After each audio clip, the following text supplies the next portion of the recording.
namin ngayon pero itong unang-unang ganda-ganda na. Kinaganda nga dito sa Seven Commando Beach, wala masyadong tao. As in, makikita nyo kung ito na nga pala yung unang araw ng tour namin ni Bebo. Aga nga kaming nagising ngayon dahil ang call time sa breakfast ay 7 a.m. Gulat nga kami pareho na ganito pala yung view dito. Kasi kaming dumating kagabi kaya hindi namin nakita na ganito pala yung harapan. Nung makarating na nga kami sa third floor, ang dami na rin palang tao. Kakailanganin pa namin pumila at ibigay yung stub namin para makakuha kami ng breakfast. Umupo muna nga ako dito sa pangmalakasan nilang upuan. Grabe guys, sobrang ganda ng view talaga din eh. 15 minutes na nga kami naghihintay, hindi pa rin kami tinatawag kaya sinabi ko kay Bebo pumunta na kami mismo dun sa cashier. Kailangan kasi namin kumain agad dahil yung tour namin magi-start ng 9 a.m. Alas 8 na kasi hindi pa rin nasa-serve yung breakfast namin. Gawa nga siguro ng napakadaming tao ngayon. Nagkape na lang muna kami ni Bebo since wala pa yung breakfast. Gutom na talaga tong si Bebo kaya sinugod niya na yung kusinero. 8:15 na nga nung sinerve yung breakfast namin. Grabe, meron na lang kaming ilang minuto para sunduin ng tour guide. Kaya medyo minadali na namin yung breakfast kasi nakakahiya naman kung hihintayin kami ng matagal. Kung mapapansin nyo nga, kaming dalawa na lang yung natira dito sa kantin. Kami din kasi yung huling sinervan ng pagkain. Buti na nga lang mabait talaga yung receptionist din na dito. Sinabi na 9:30 na daw kaming susunduin. Nung natapos na nga kaming mag-breakfast, nagmadali na kaming bumaba para magbihis ni Bebo. Ang bilis nga namin nagbihis, nakakaya kasi dahil hinihintay na kami ni Kuyang tour guide. Dito na nga kami dinala sa mismong front beach. Naglakad-lakad lang kami tapos dinala kami ni Kuya dun sa bangka na sasakyan namin ngayong araw. Nung nakasakay na nga kami, binigay na agad sa amin yung life vest namin para magsuot na. Sa isang tour, iba-iba yung makakasama namin. Merong mga foreigner, meron din naman isang buong pamilya. Mga 9:30 a.m. na nga na nag-start kami pumalaot. Dito pa nga lang sa bungad, sobrang na-excite na ako. Paano pa kaya sa mga pupuntahan namin? Maya-maya nga nag-start na magsalita si Kuyang tour guide para i-discuss yung tour namin ngayon. Come here on the boat,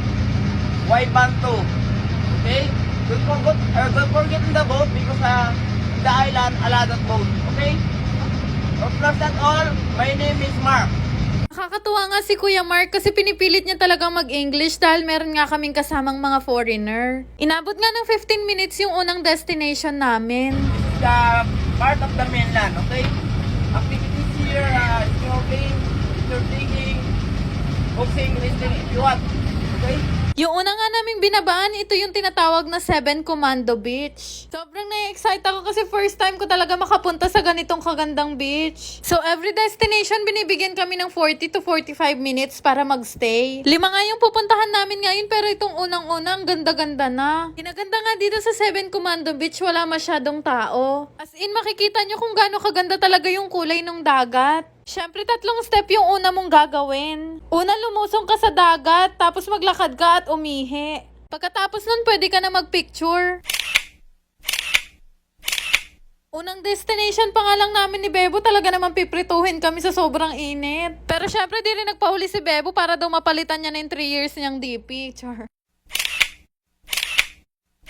After nga na mahinga muna kami. Nakalimutan kasi namin yung sunblock namin kaya hindi pwede namin lusubin yung dagat. Sa sobrang ganda dito, para kang nasa loob ng picture frame. Kulay blue pala ang color of the day namin ngayon ni Bebo. Kakatuwa talaga dito kasi marirelax ka dahil wala masyadong tao.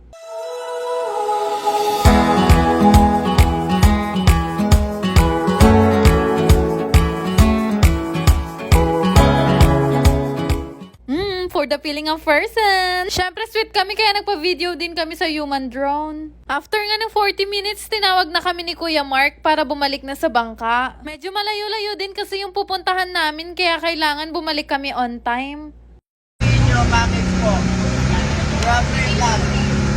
Yung pagitan nga ng mga isla ay naabot ng 20 to 30 minutes. Kaya makakapahinga pa kami bago sumabak sa ibang adventure. Unang destination pa lang to sa unang araw na pagtutour namin dito sa Palawan. Kaya naman kung nabitin kayo, nabitin din ako. Di bali babalitaan ko na lang ulit kayo.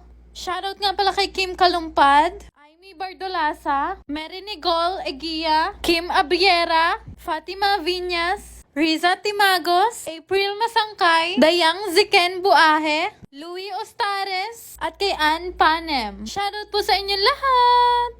Yun lang naman. Salamat!